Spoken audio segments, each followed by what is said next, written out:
Top of the day, beautiful people. Top of the day. Sorry for my tardiness. Had to make sure something was straight this morning. Hold on. Let me ring up Facebook.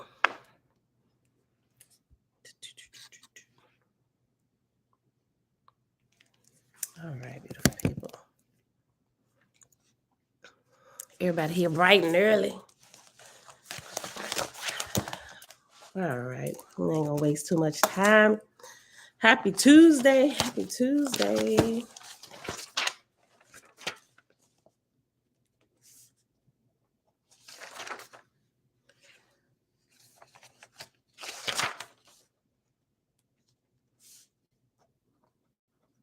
It is Tuesday, January the 17th, 2023, day 317 of year 4 of reading through the books of the law and the prophets, another 4-year consecutive day count, day 1336. Today we're picking back up in Romance of the Red Star. I got to get the book on page, hold on.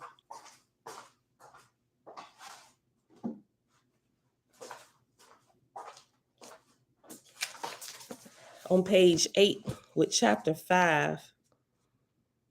And then we're going to hop over here to Delusions in Science and Spirituality, reading a little bit more on the Reincarnation chapter, picking that up on page 280.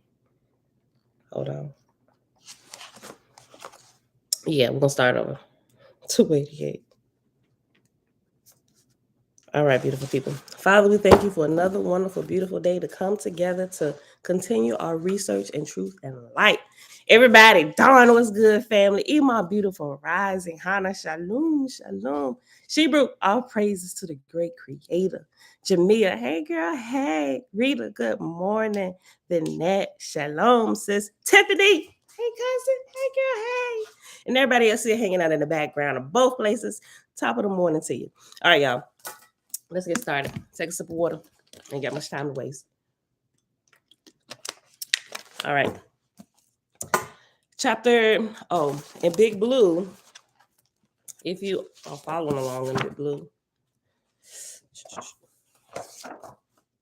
it would be chapter 6 on page 9, where it starts off when man comprehended.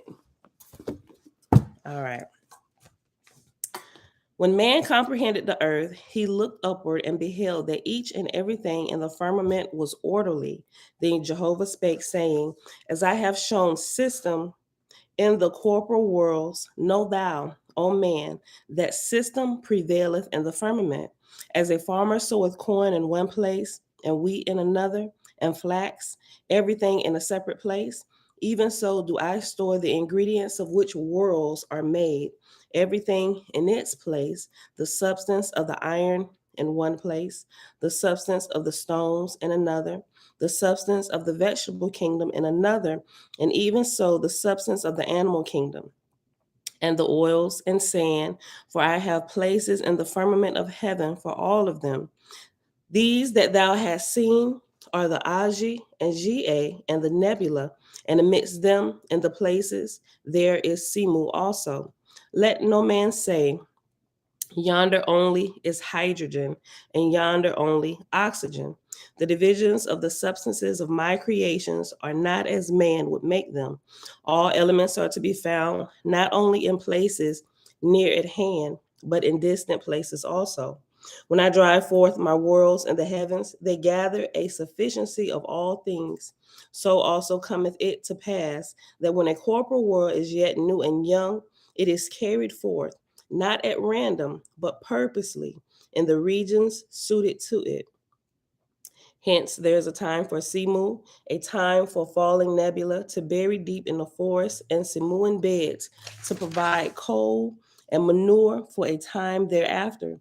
So is there a time when the earth passes a region in the firmament, when sand and oil are rained upon it and covered up, and gases bound and sealed up for the coming generations of men.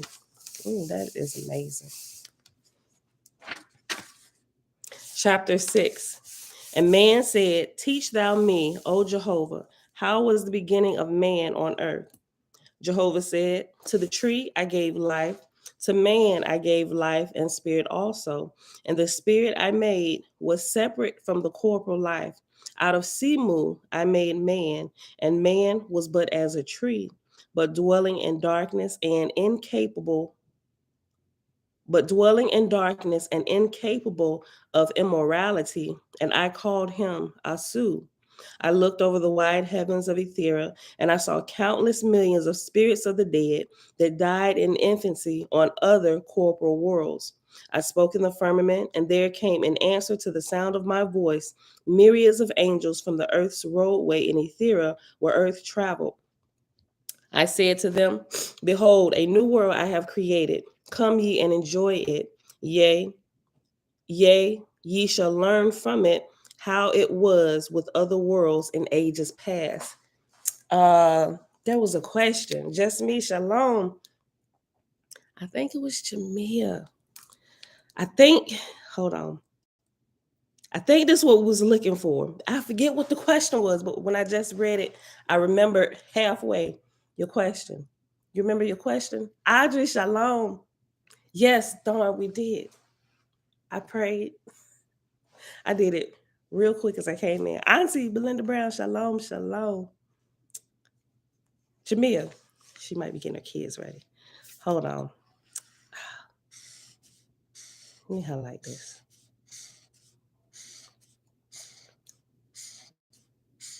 I think we're talking about reincarnation.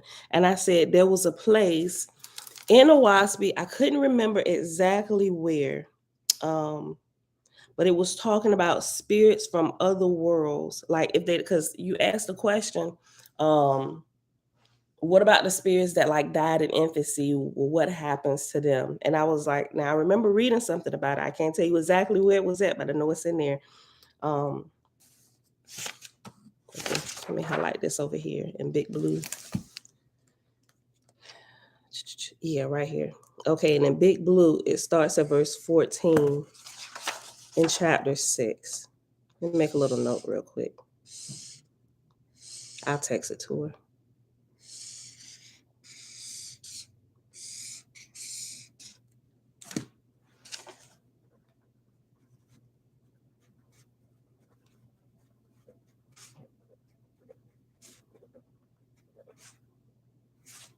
Okay. Okay. Let me just read it again. I'll go back up to what is verse 12 in big blue. I looked over the wide heavens of Ethera, and I saw countless millions of spirits of the dead that died in infancy on other corporal worlds. I spoke in the firmament, and there came in answer to the sound of my voice myriads of angels from the earth's roadway in Ethera, where earth traveled. I said to them, behold, a new world have I created. Come ye and enjoy it. Yea, ye shall learn from it how it was with the other worlds in ages past. There came to the new earth millions of angels from Ethera who had never fulfilled a corporal life. Jamil, you hear me? She probably had to come back. Yeah, keep going down. This is it. This is what I was looking for. We had this conversation like a week ago. Tabitha Shalom, sis. There came to the earth millions of angels from Ethera who had never fulfilled a corporal life, having died in infancy, and these angels comprehended not procreation nor corporal life. And I said, go and deliver Asu from darkness, for he shall also rise in spirit to inherit my Etherian worlds. And now was earth in the latter days of Simu, and the angels could readily take on corporal bodies for themselves. Out of the elements of the earth clothed they themselves by force of their wills with flesh and bones. By the side of the Asuans took they on the corporal forms. And I said, go forth and partake of all that is on earth. But if you heed the voice of corpor, you will become bound to your offspring, and as if dead to the heavens whence ye came. So this is what happened to the sons of men who came down and had sex with women. They bound themselves here. Chapter 15 talks about that, but in other places too. And now I'm going to read this over. And now was the earth in the latter days of Simu, and the angels could readily take on corporal bodies for themselves. Out of the elements of the earth clothed they themselves by force of their wills with flesh and bones. By the side of the Asuans they took on corporal forms. And I said, go forth and partake of all that is on earth. But if you heed the voice of corpor, you will become bound to your offspring, and as if dead to the heavens whence ye came. But those who had never learned corporal things, being imperfect in wisdom, comprehended not my words, and they dwelt with the Asuans, and there was born of the first race, Asu, a new race capable of immortality. And I took the earth out of the travail of Simu, and the angels gave up their corporal bodies. And I said, from this time forth on earth, it shall be a crime for angels to cohabit with mortals, because ye have raised up such as shall be joint heirs in heaven. Ye shall tread the earth with your feet, and walk by the side of the newborn, being guardian angels over them, for they are your own flesh and kin. Fruit of your seed have I quickened with my spirit, and man shall come forth with a birthright to my Ethereal worlds. As I have quickened the seed of the firstborn, so will I quicken all the seed to the end of the earth. And each and every man, child, and woman child born into life will I quicken with a new spirit, which shall proceed out of me at the time of conception. As the corporal earth passeth away, so shall pass away the race of Asu. Neither will I give to any spirit of the higher or lower heavens power to enter a womb or a fetus of a womb and be born again. This is definitely the chapter I was looking for, Jamia. Okay. Yep.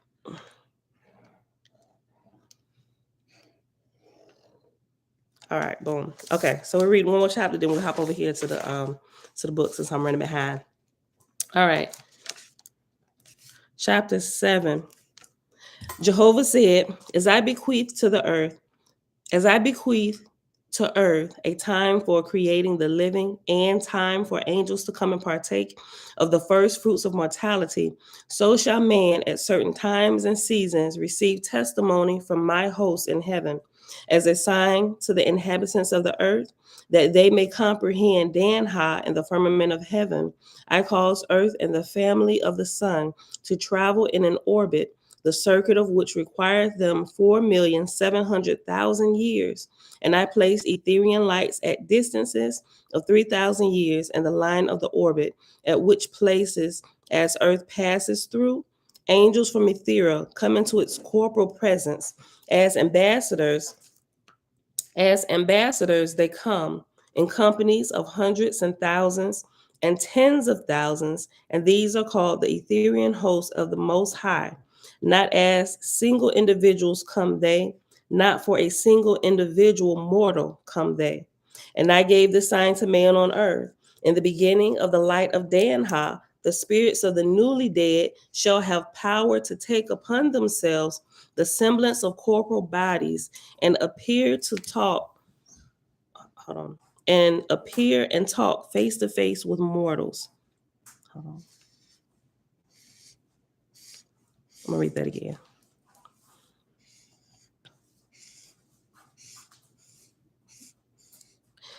Okay.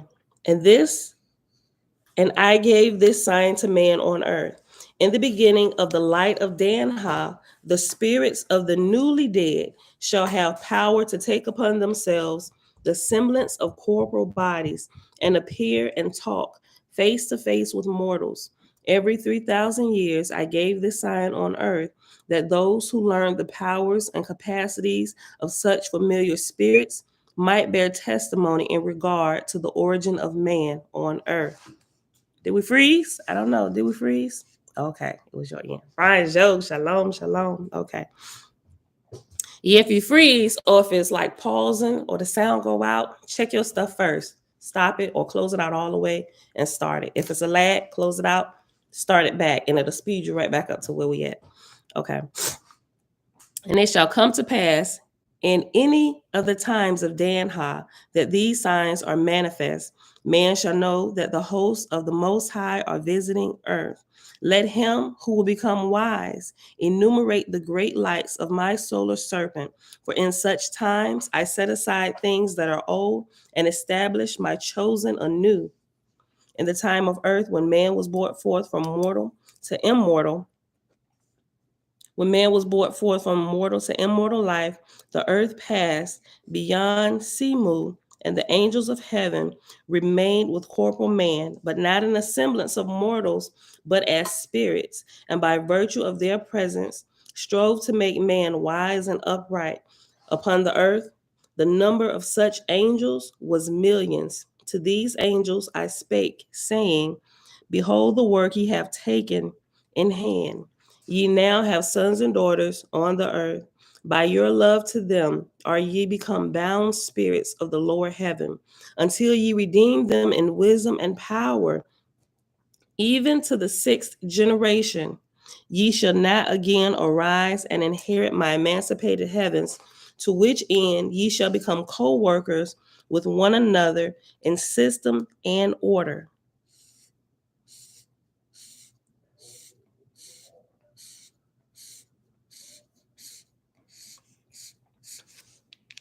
Until ye redeem them in wisdom and power, even to the sixth generation, ye shall not again rise and inherit my emancipated heavens, to which end ye shall become co workers with one another in system and order. In my name shall ye become an organic body in the heaven of the earth, or lower heaven. And I will allot unto you a chief who is wise, inexperienced in founding heavenly kingdoms, and he shall appoint from amongst you officers and messengers, and Ashars and Asaphs, and Esinars, and ye shall be numbered and apportioned unto your labor, and places like unto my lower heavens on other worlds. And he who is chief shall be called God of earth.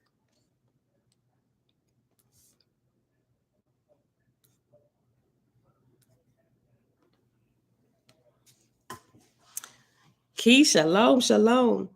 And God shall have a council and a throne within his heavenly city, and the place shall be called Horeb, because it is the first heavenly kingdom on earth. And God shall rule on the throne, for it is his, and the council shall rule, for it is no. And God shall rule on the throne, for it is his, and the council shall rule with him. In my name they shall have dominion over angels and mortals belonging to earth. And God shall appoint chiefs under him, who shall go down and dwell on earth with mortals, and such chiefs' labor shall be with mortals for their resurrection. And these chiefs shall be called lords, for they are gods of land, which is the lowest rank of my commissioned gods. And God and his lords shall have dominion from 200 years to 1,000 or more years, but never more than 3,000 years, according to the regions of Dan into which I bring earth. So shall be the terms of the office of my gods and lords. And God and his lords shall raise up officers to be their successors. By him and them shall they be appointed and crowned in my name. At the termination of the dominion of my God and his lords, they shall gather together in these my bound heavens all such angels as have been prepared in wisdom and strength for resurrection to my emancipated heavens. And these angels shall be called brides and bridegrooms to Jehovah, and to God and his lords. With the brides and bridegrooms, I will send down ships from Ethera in the time of Dan, but my Etherian gods and goddesses shall by my Etherian gods and goddesses shall the ships descend to these heavens and receive God and his lords with the bride and bridegrooms, and carry them up to the exalted regions I have prepared for them. And all such as ascend shall be called a harvest unto me through my God and lords. And the time of my harvest shall be according to each Dan, which is 200, 400, 600 and 500 years. And these shall be called my lesser cycles, because they are the times of the tables of prophecy which I gave unto my chosen.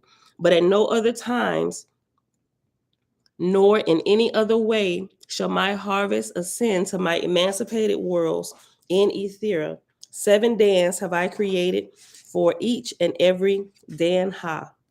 And that is where we will pause right here today. And I know we at only like 20 minutes, but I got to make up some time. All right. So let's hop over here. Let me put that page number. Hold on.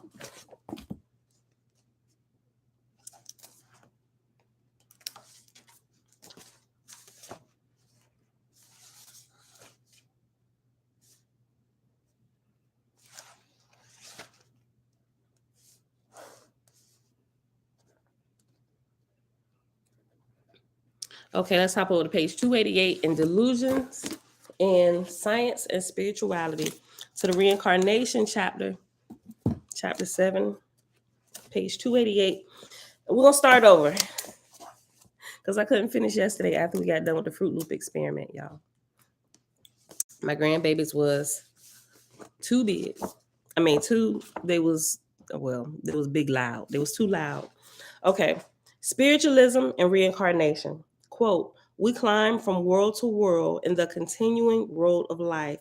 End quote. Hopi mystery play. Confusing spiritualism with reincarnation, they are most definitely not the same, has become a real problem. Consider the Bridie Murphy case. Quote, the eventual debunking of the Bridie story, wrote one scientist, referring to the well-known reincarnation hoax in the 1950s, helped to shape my view of supernatural and paranormal phenomena. I'm not going to believe in reincarnation or ghosts or out-of-body experiences. End quote. Stein, 2012, page 26. Throwing out the baby, which is spiritualism, with the bathwater, reincarnation, Dr. Stein was talking about the sensation started by Maury Bernstein's book, The Search for Bridie Murphy, in which a Colorado housewife named Virginia Teague was mistaken actually, for the reincarnation of a long dead Irish woman named Bridie Murphy. It turned out that someone named Bridie Murphy Corkle had been a neighbor of Virginia's when she was a little girl.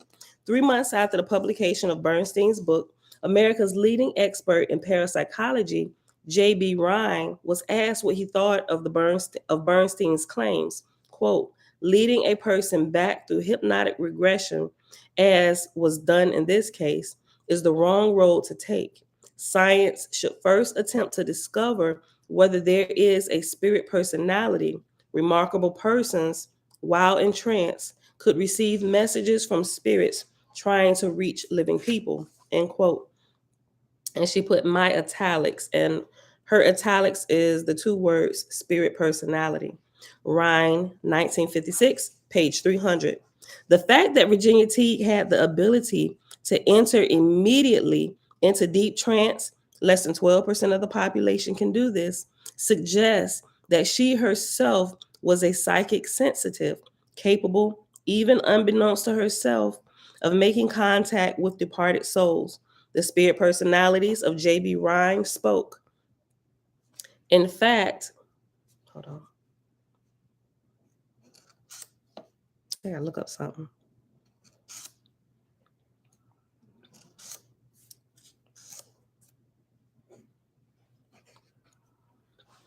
In fact, Bridie herself comes off as a typical earthbound soul whose best shot at some action is through the sensitive, the clairvoyant, the mortal receiving station.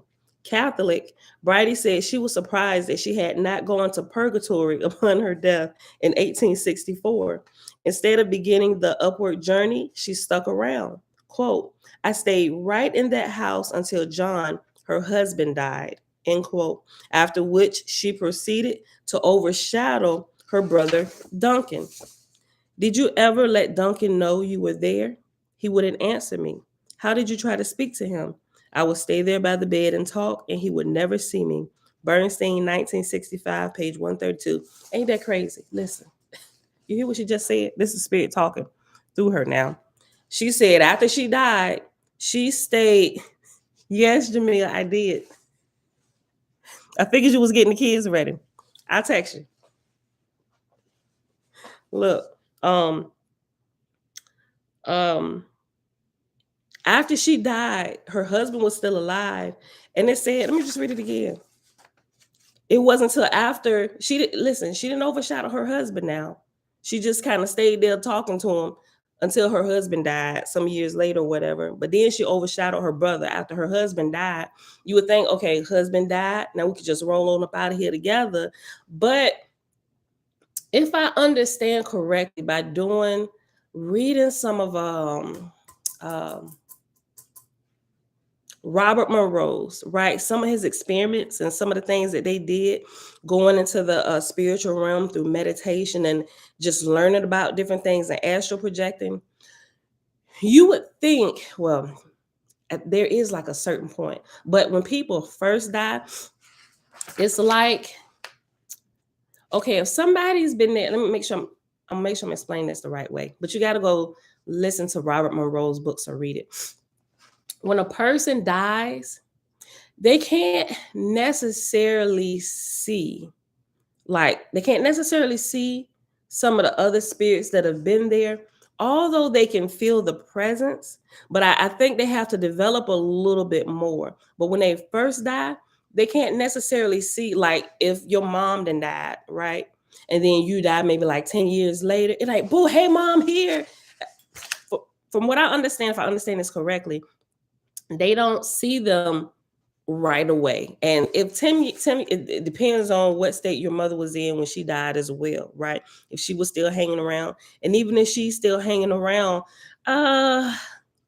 it's there's a lot of different variables that you got to look at, from what I understand. But that's why you would think that when her husband died, they would have just rolled on out together in spirit, but that wasn't the case. She stuck around unless her husband was a little bit higher raised than she was. But then also in that case, if he was raising higher and she was sticking around after she died, she should have been raising higher as well. And then they could have both progressed on, but he wasn't there. It doesn't talk about that, but she began to overshadow her brother. It's interesting.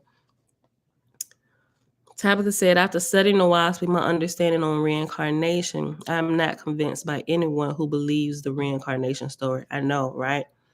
I don't either. I was getting real into it. Listen, let me read this again. Hold on. In fact, I'm going to go back to page 289, like 4 sentences from the bottom. In fact, Bridie herself comes off as a typical earthbound soul whose best shot at some action is through the sensitive, the clairvoyant, the mortal receiving station. Catholic, Bridie said she was surprised that she had not gone to purgatory upon her death in 1864. Instead of beginning the upward journey, she stuck around. Quote, I stayed right in that house until John, her husband, died, end quote, after which she proceeded to overshadow her brother, Duncan. Did you ever let Duncan know you were there? He wouldn't answer me. How did you try to speak to him? I would stay there by the bed and talk, and he would never see me. Bernstein, 1965, page 132. I must say it was with considerable cunning that the splinter sect or combination of reincarnationalists established itself in the tailwind of true spiritualism, Shanghaiing the curious and gullible and inverting the meaning of immortality. All this seems to have been orchestrated by certain spirits, the same earthbound factions that, centuries ago, abrogated to higher heavens and set themselves up as God of all in the lowest heaven. Let me read that again. I must say it was with considerable cunning that the splinter sect or combination of reincarnationalists established itself in the tailwind of true spiritualism, shanghaiing the curious and gullible and inverting the meaning of immortality. All this seems to have been orchestrated by certain spirits, the same earthbound factions that, centuries ago, abrogated to the higher heavens and set themselves up as God of all in the lowest heaven. Quote, thousands of millions of the spirits of the dead know not the plan of the resurrection to higher heavens, not even the organizations of the kingdoms in the lowest heavens, and these do inspire mortals with the same darkness. End quote. Owaspi, Book of Esra, chapter 1, page 4 through 7. Quote, the immortal soul flies out in empty space to seek her fortune in some other place. End quote. Ovid, Metamorphosis. But when a believer in reincarnation dies, his spirit falls inexorably into into the otherworldly precincts occupied by those angels who teach reincarnation, and he becomes their servant, thus helping to make their heavenly kingdom large and powerful. So when they die, they gravitate to the lowest heavens, where the shenaniganized teachings of reincarnation come out of, and they become a part of that army, continually trying to persuade mortals that reincarnation is true. Because when you die, you're gonna come there too, and you're gonna join the army to try and fool more people until people like us show up. We stopping this foolishness. How about y'all? It scared crap out of me. I had a dream the other night, like night before last, and I just been thinking about it. But then I thought about the series Evil, right? You know, when George, hi, I'm George, the black monster dude that show up in the girl's dreams at night, messing with her till she got hip to who he was, and she began to mess with him. So the other night, I had a dream. Me and my husband, we was in a house, and it wasn't. I think we were. I want to say we were on vacation somewhere, and the place that we had rented out had this upstairs. And I went and I looked around the corner. I'm like, "Dude, you know this room got an upstairs?" He said, "Yeah, I know, but don't go up there. It's dark." I'm like, "Yeah, I see it's dark, and it's a lot of stairs too."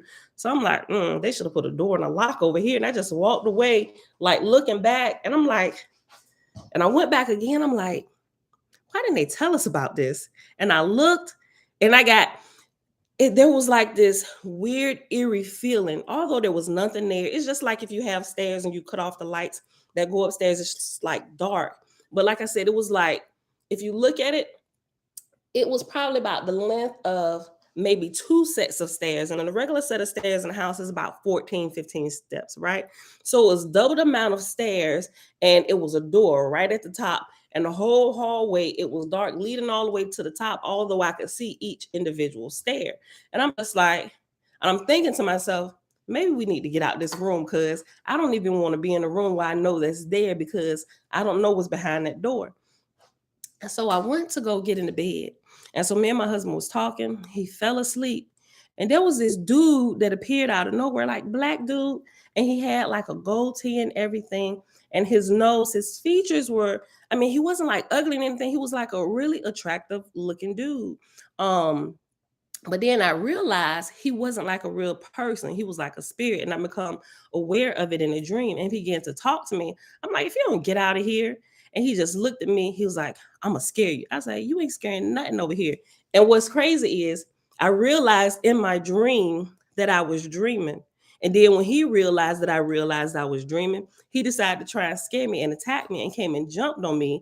Like I was laying in the bed, and he was like a full grown man, and came and jumped on me, like sat on me, like I couldn't feel the weight of it or anything. And he grabbed my hand and put my hand in his mouth, and he bit it, and I could feel the pain.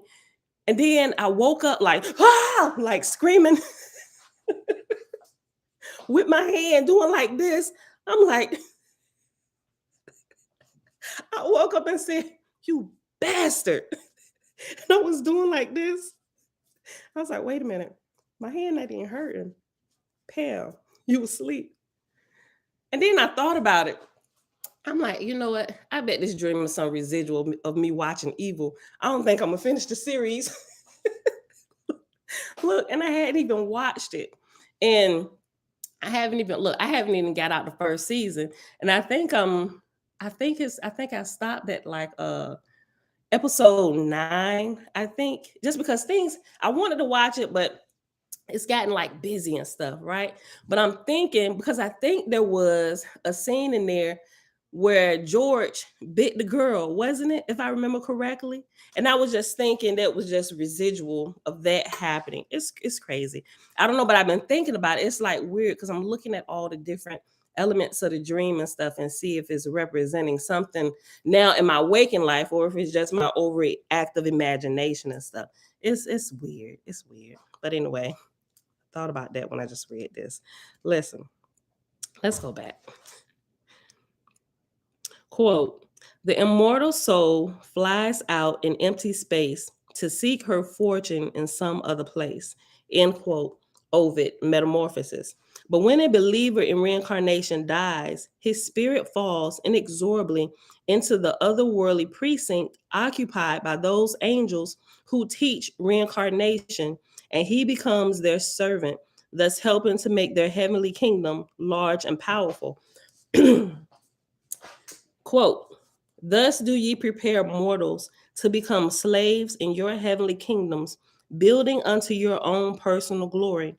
For ye take advantage of the credulous mind to bend it away from eternal progress, that ye may inherit it as your dutiful subject. End quote. Owaspy, God's Book of Escrow, chapter LII, verses 22 through 23.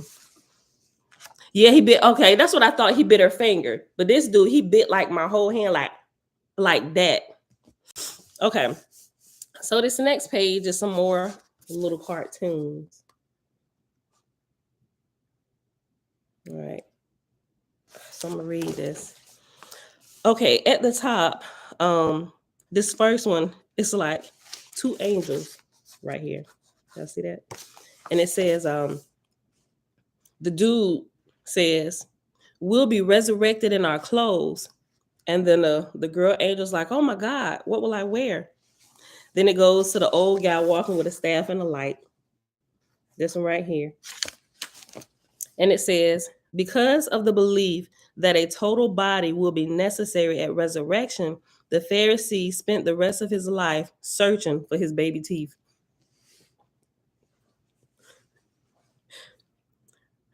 Map of the immediate world, atmosphere. And that's this right here, right? So this, we see a little bit of this, not as detailed like this, the way they put it in here, because I don't remember seeing this in Owaspy. This is no, what? No, it's after plate 51. Hold on. Plate 51, page 490 in big blue. Let me see.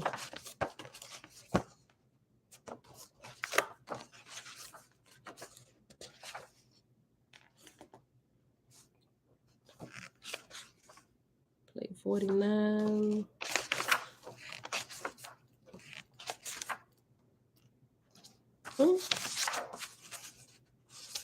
Those are the cuts. Plate 49.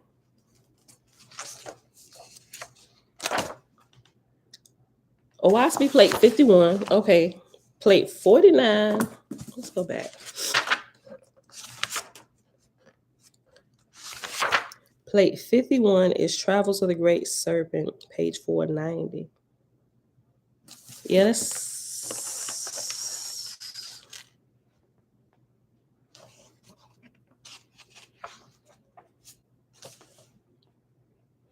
Yeah, plate 52, plate 51. Okay.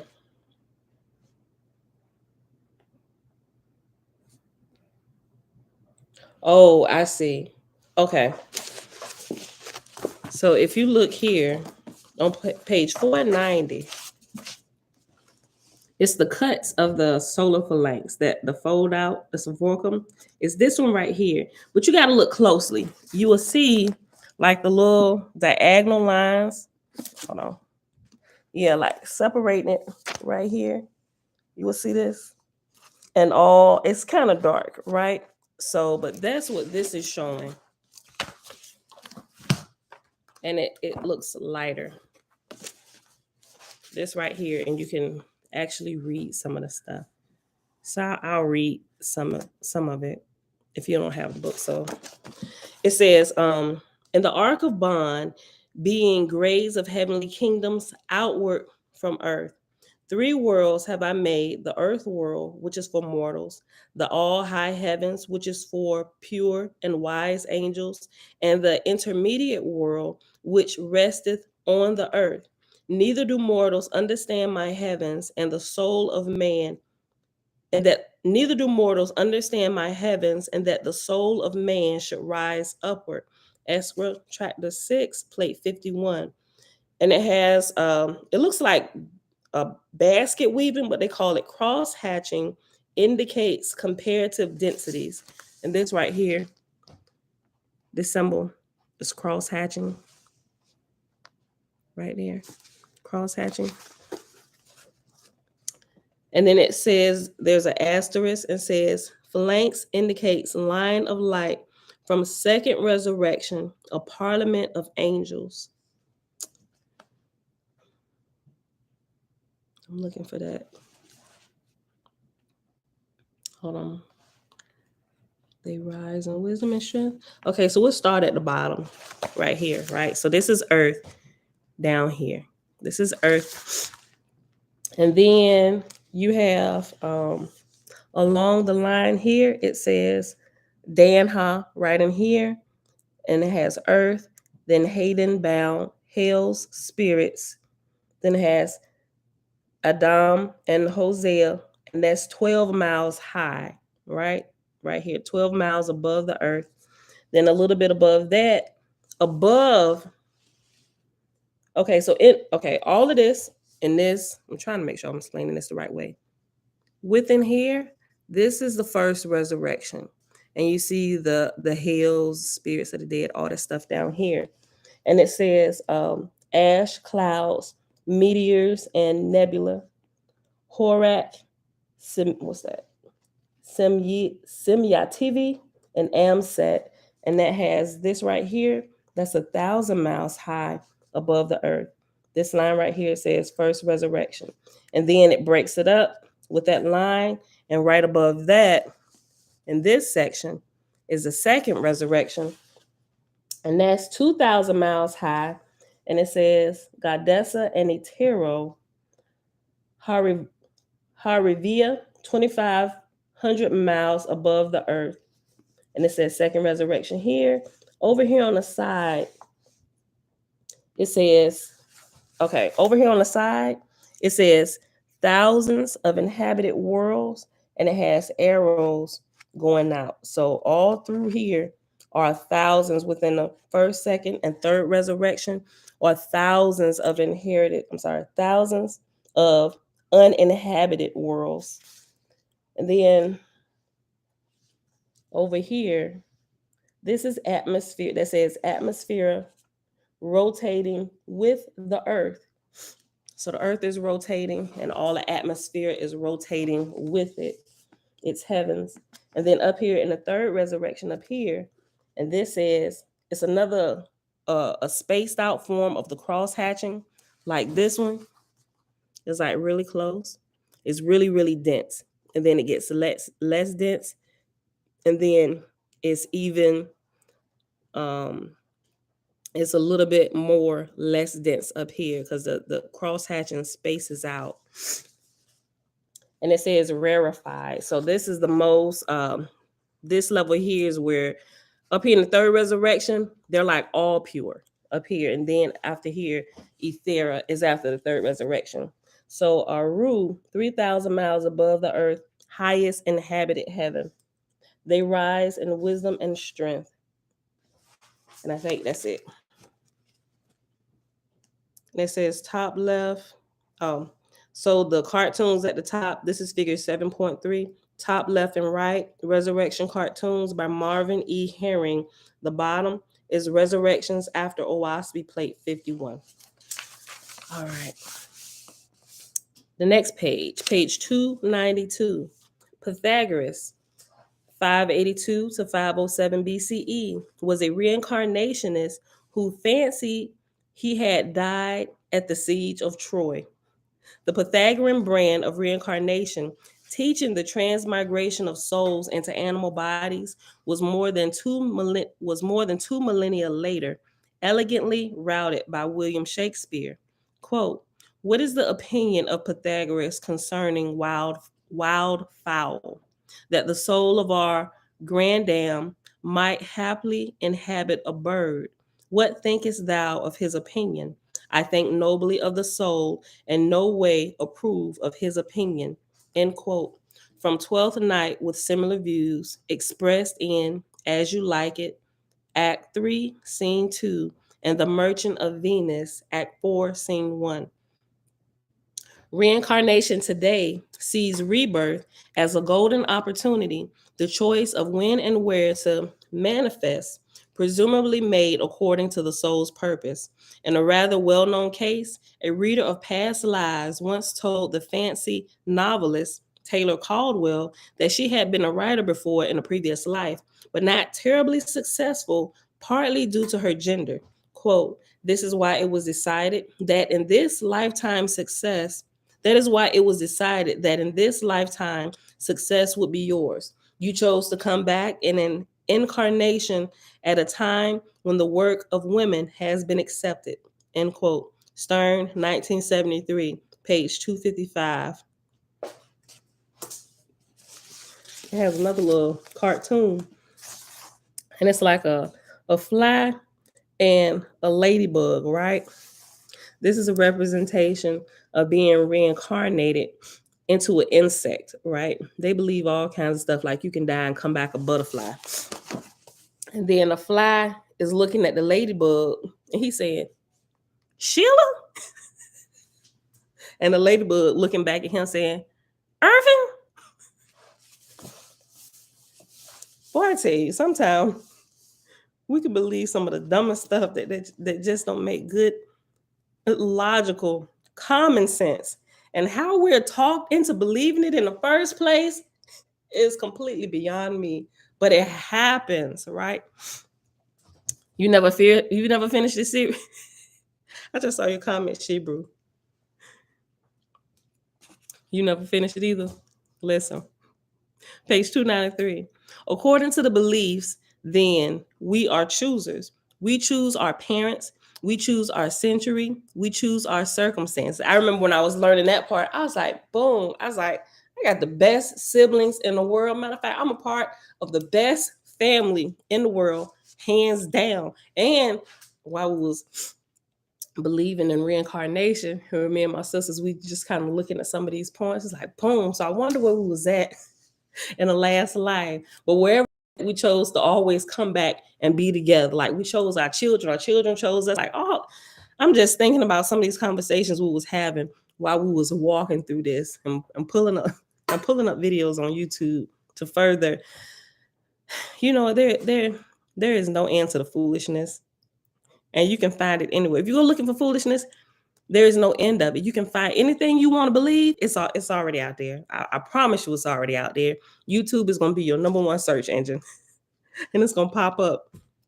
But you'll also find the truth. You got to figure out how to wade between the waters, the garbage and stuff that's out there. Because it's little nuggets of truth out there with people telling it, but that stuff, it's not being recommended. And it goes like to the last pages of Google, and you don't see it popping up as being suggested and stuff unless you're already looking for truth and you put in the right keywords. Mom, shalom. Listen. According to these beliefs, on page 293, in chapter 7, is reincarnation. According to these beliefs, then, we are choosers. We choose our parents. We choose our century. We choose our circumstances. We choose to come back and learn and evolve, to paraphrase James von Prague.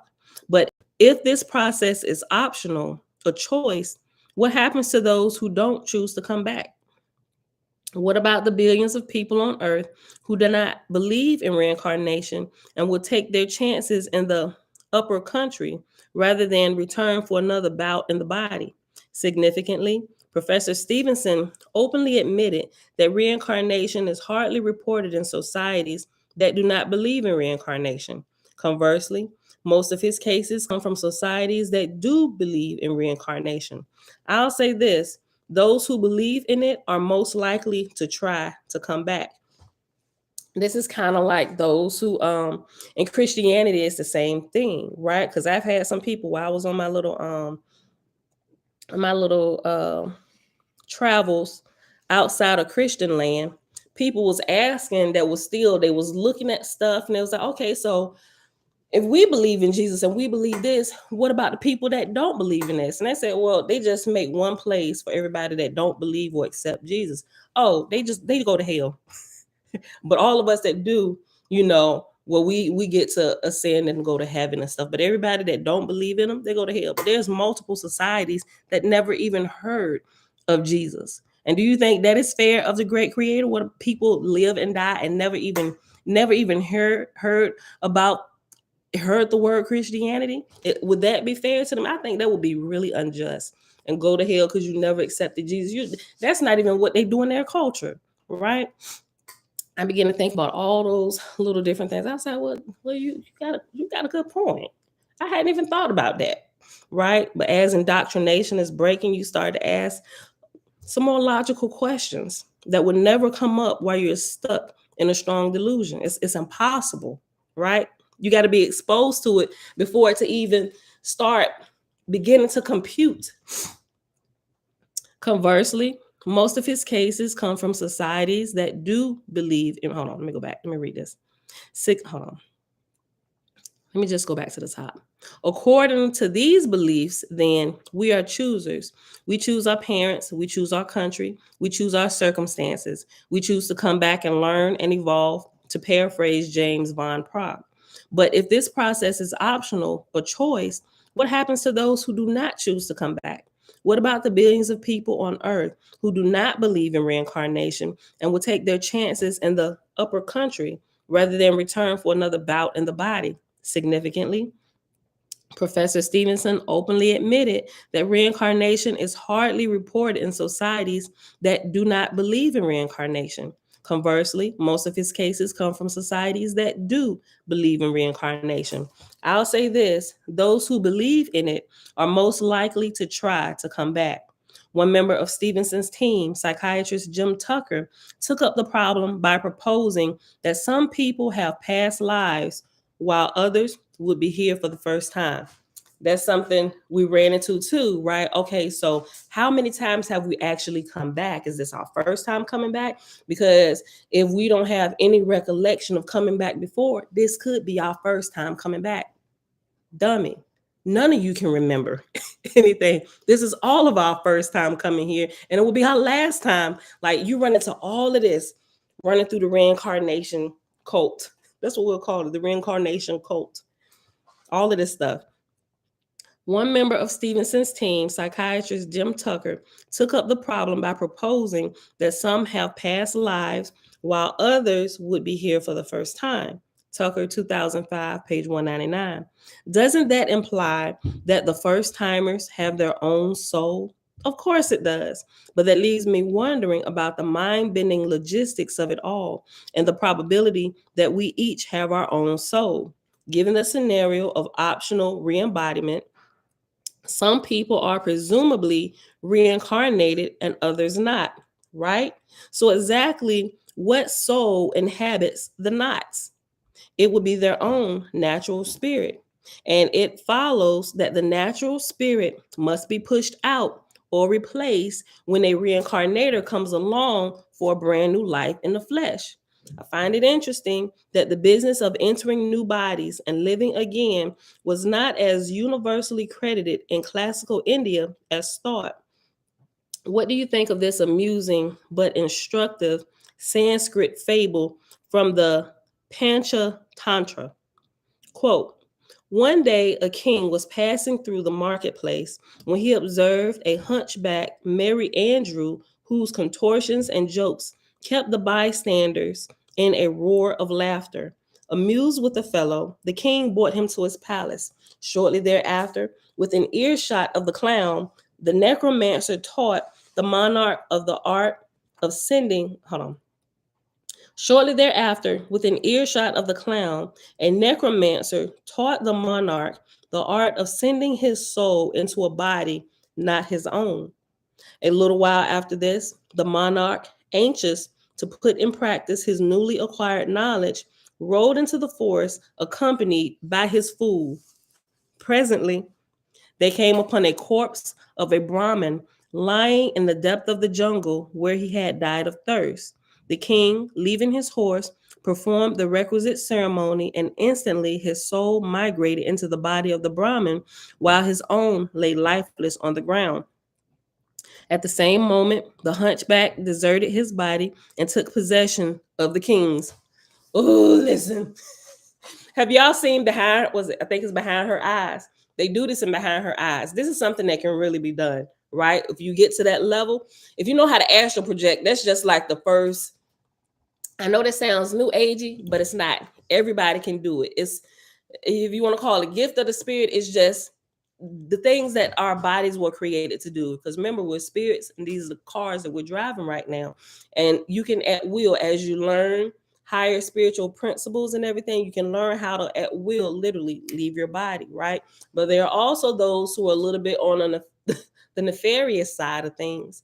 And if they can recognize that you've left your body, they'll come and inhabit you. Remember that dream Selah told us a couple weeks back, where he said that woman, they had this whole supernatural experience. She contacted him and said that she had a dream that her husband came to her. Matter of fact, this dude had two wives. In the Hebrew, he was one of the brews in the Hebrew Israelite community.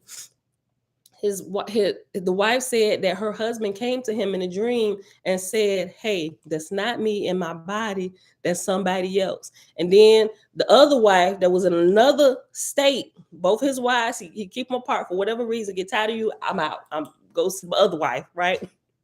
He came. The second wife had the same exact dream. They hadn't talked to each other, but had the same exact dream that their husband came to her and said, "Hey, that's not me in my body, that's somebody else." And he was trapped in the astral world, in the spirit world, and he couldn't get back in his body because somebody else had taken over. Now that's some crap, right? Listen, we learn about this stuff, but don't go trying to practice none of this stuff willy-nilly, right? If you done missed a couple class lessons and stuff, and I ain't teaching y'all how to do that here as of yet. I don't know that I teach that, just because that's something you listen.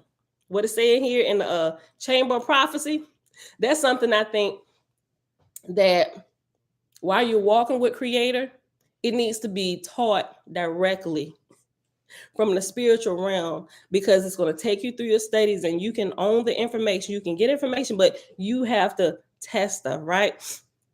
How are we going to help them get up to the throne? You'll need to help them, because those who find the strength to mount the throne will find a way to be able to climb up to the top, right? Let me read it. Hold on.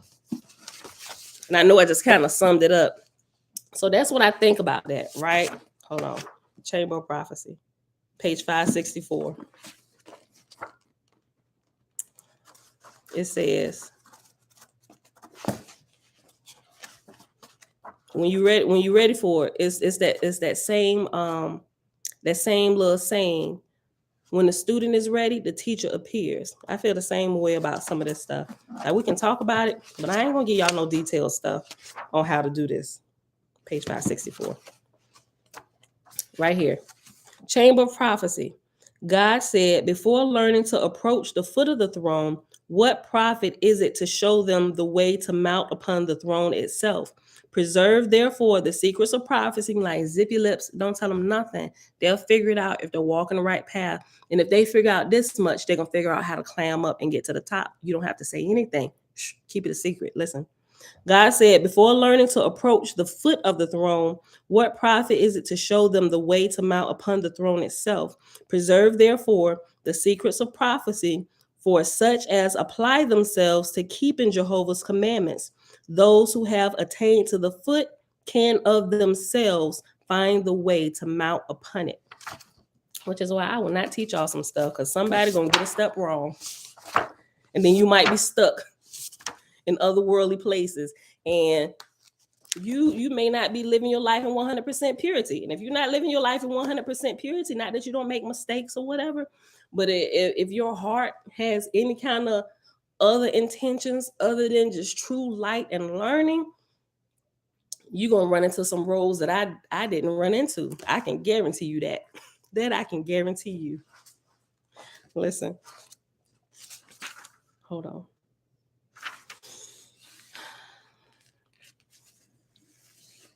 Okay. We're doing this parable about this hunchback and the king and astral projecting. All right.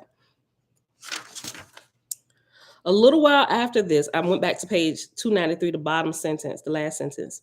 A little while after this, the monarch, anxious to put in practice his newly acquired knowledge, rode into the forest, accompanied by his fool. Presently, they came upon the corpse of a Brahmin lying in the depth of the jungle where he had died of thirst. The king, leaving his horse, performed the requisite ceremony, and instantly his soul migrated into the body of the Brahmin while his own lay lifeless on the ground. At the same moment, the hunchback deserted his body and took possession of the king's. Yo, he said, now you got me wanting to try it.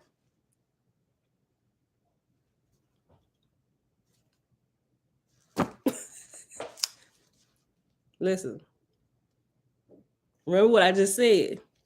Not saying that you don't live your life, but I'm just saying, look. And they be telling you them some of them books. There are some books, because I got some of them. They will give you step by steps, and it will work. Like it'll work. But before y'all, because some people like to just get right to the good stuff, and they don't read all the way through.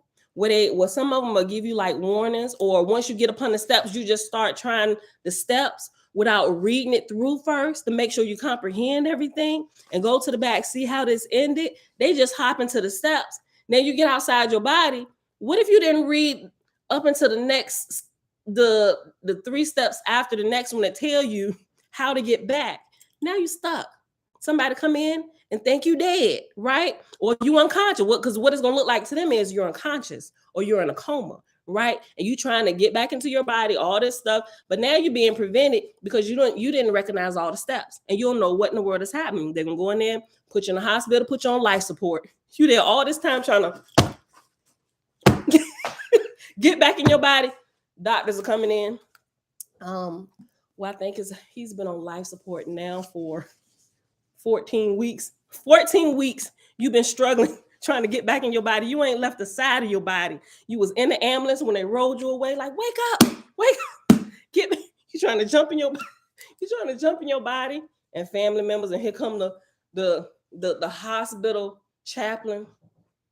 They standing over you. You like, no, I'm here. Nobody can hear you, right? You decide to skip steps. You're too anxious to figure out how to do this, and now they about to bury your body, and you can be stuck there permanently. You have better hope that the chaplain or somebody, before they decide to cremate you or bury your body in the dirt, that somebody is sensitive enough to pick up on something, right? And so they can kind of like hold off. Because most of the time, nobody in your family is. They stand there calling on the name of Jesus, right? Jesus like, yo, bro, you already here with me. Come on and stay for a little while, right? You trying to get back in your body? JC in the back with his Jodeci boots. Because he got another one there. Oh, Lord have mercy. Y'all, this stuff is real. Don't be going to try it for real. Listen, don't be going to try it for real. Like, even if you know you got the steps, talk to Creator, right? Because here's what I found out, right? If you stay in line like a Creator, you don't really have to go, although you can practice it. But what's going to begin to happen is it'll kind of start happening spontaneously, right? It's like, okay, she ready for the next step. Boop. What in the world just happened? Put it back. Right? They'll start walking with you step by step. Like, I'm not seeking how to do it, but once it begins to happen, my reticular activating system has kicked in, and now I'm conscious of what's happening. And now I'm going to research, like, oh my God, what just happened to me? And so now I'm looking into it. I'm like, yo, yeah, I'm not trying this, because it'll just start happening spontaneously as you grow spiritually. Shucks, depending on who you are, what type of family you're in, it could have been happening to you from birth, so to speak, right? And you got all these experiences happening to you that you can't quite put your hand on, because you really haven't started studying it for real. But once you start studying it and realize what's happening, it's a part of the growth process. But I'm just saying, with all of this being funny, but seriously, just don't skip steps. I mean, you can practice it, but just don't skip steps. Be cautious. Don't go try and do nothing nefarious or when you do it, because you can do something in the spiritual realm and you think, and then technically you might get away with it here on this realm, but you will not, you still gonna have to pay the penalty for what you did, right? Even though nobody here in the flesh saw you, or they can't hem you up on some law because they don't know it was you. It looks like a freak accident or something here. You don't get away with it. You don't get away with it. You absolutely do not get away with it. So be careful, because it's people that do that, right? Okay, let's get back to this story with the hunchback and the king. Listen, the king, leaving his horse, performed the requisite ceremony, and instantly his soul migrated into the body of the Brahmin, while his own lay lifeless on the ground. At the same moment, the hunchback deserted his body and took possession of the king's. Shouting farewell to the dismayed monarch, the Merry Andrew rode back to the palace, where he was received with royal honors. But it was not long before the queen discovered that something was amiss. When the when the Kuwandam king in the Brahmin's body finally arrived and told his wife of his plight, a plot was devised for the recovery of his own true body. Just so, the queen asked her false husband, the Merry Andrew, this was the hunchback, posing as the king now, in the swap bodies. And if y'all haven't seen Behind Her Eyes, go watch that movie. And you will see this. And this is in a couple other movies, but that's always like the first one that comes to mind, because it was so good. And they did this whole body swapping thing. And it blew my mind, because I was completely unaware until the very end. I'm like, what? Like they did that movie so good.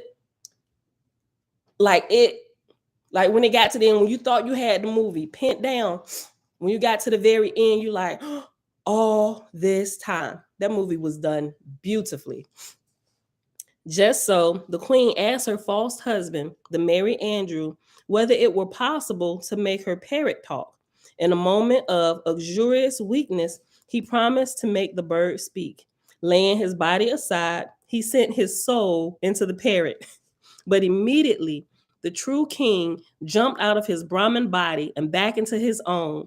Then, with the help of his queen, he then proceeded to wring the neck. He then proceeded to wring the neck of the hapless parrot. Boy, in other words, those who parrot the underhanded philosophy of the necromancer. Let me read it up. Hold on. In other words, those who parrot the underhanded philosophy of the necromancer may risk being throttled. In any event, grabbing other people's bodies in the end will not save your own neck. This is a good little parable.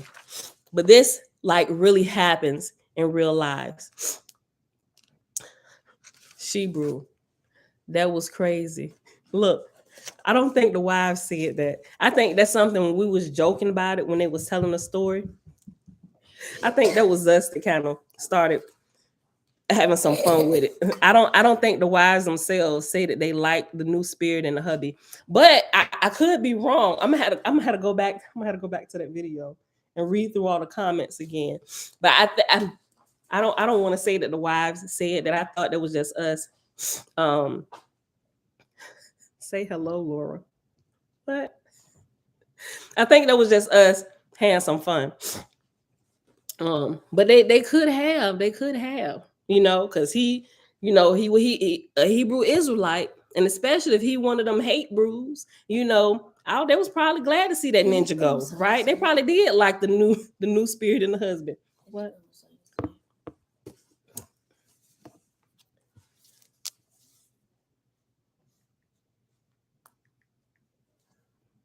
Like that. Go write it down. All right. Listen. The new age has been, and we're gonna pause here after this little section right here. The new age has been with us for a while, apparently offering various alternatives to religion. The failure of the old religion has left a vacuum. The recovering Catholic, as the phrase goes, or the renegade Christian, or even the born atheist, still craves a taste of the sublime, of that which is permanent and full of glory. But with the widespread rejection of formal religion has come another God, another kind of blind faith, the church of materialism itself, the tabernacle of the flesh, and with it, the right of re-embodiment. Quote, the secret source of reincarnation's popularity, surmised William Butler, a 19th century thinker, is materialistic prejudices. What he meant is the glorification of man by resurrecting him in the flesh. I should have said end quote after the secret source is quote, the secret source, end quote. I just read it over. Quote, the secret source, end quote, of reincarnation's popularity, surmised William Butler, a 19th century thinker, is materialistic prejudices. What he meant is the glorification of man by resurrecting him in the flesh. And in doing so, we confine all our beingness to the level of earth, the physical. Karma can only be worked out in a body. Thus does the spirit world lose all importance except as a tawdry waiting room, a holding tank for souls hoping to return to materiality in brand new bodies. And all the great truths of the ongoing are cast aside. And it's after this paragraph we're going to pause, y'all. The theory of reincarnation makes karma the kingpin. All suffering can be explained by past life mischief without bothering with present day inequities and human misery. Karma will explain it all. Why do we suffer? So that we may atone for our peccadillos committed in a former existence. For instance, the family that produced a Down syndrome child was told that the little boy's past life sins created the, quote, need to incarnate in a deformed state, end quote. While we was going through that, I came across some stuff like that too. And they really teach you that. And I'm like, that's crazy. So at that point, I began to look at people who had disabilities, whether it was Down syndrome or something else, or maybe they done lost their limbs for some reason, or eye was put out or something like that. Now, that whole teaching of reincarnation had me wondering, like, darn, I wonder if he was like a mass murderer in a past life. I'm telling you, there is no end of the shenanigans that will come out of the reincarnation doctrine, right? It really starts messing with your thinking, and you thought Christianity screwed you up. It's gonna do another type of number on the other side of your brain in reincarnation, and you would think that it's right and it's logical, and it's absolutely not. It's not. Listen, for instance, the family that produced a Down syndrome child was told that the little boy's past life sins created the, quote, need to incarnate in a deformed state, end quote. Langley, 1967, page 38. The scars of our passions, it is explained, quote, reached down the centuries, end quote. Langley, 1967, and the resulting torment is the only path to redemption for our blighted selves. Ignoring any monstrous causes from this very life, the reincarnationist tells us to trace the root of our problems to past life wrongdoing. And it is a law, quote, fixed and unalterable, end quote. Langley, 1967, page 38. But this fictitious logic, breaks down when we consider the further claims that we have no knowledge of our previous existences. How then can we learn from putative sins we cannot even remember? And that's what we're going to pause at today. This gets really, really good, y'all. So, but we already passed our time. So we're going to go ahead and pause right here and we'll pick this up tomorrow. Put my page number 295. All right, y'all. I hope y'all enjoyed it today. All right. That being said, Shebrew, I think you lagging again. Hold on. Shebrew definitely got a lag. She definitely got a lag. Okay, y'all. Today it is Tuesday, January the 17th, 2023, day 317 of year 4 of reading through the books of Law and the Prophets, and of the 4-year consecutive day count, day 1336. Today we read in The Romance of the Red Star, which is another name for a waspy, just published under a different name. And we read pages 9 through 10, which is called The Cycle of Creation, but in Big Blue it's called The Book of Jehovah. They just kind of merged 2 books together, right? And then we hopped on over here to Delusions and Science and Spirituality. On page 288 to 295 is what we read about reincarnation. All right, y'all. So I hope y'all enjoyed it today. With the little, all right, son, love you too. With the little parable and stuff. So the title today gonna be something with this little parable about the king and stuff. So I want to be able to find this again. So it's definitely gonna be something about this hunchback that took over the body of the king. All right, beautiful people. With that being said, Father, we thank you for ever increasing growth.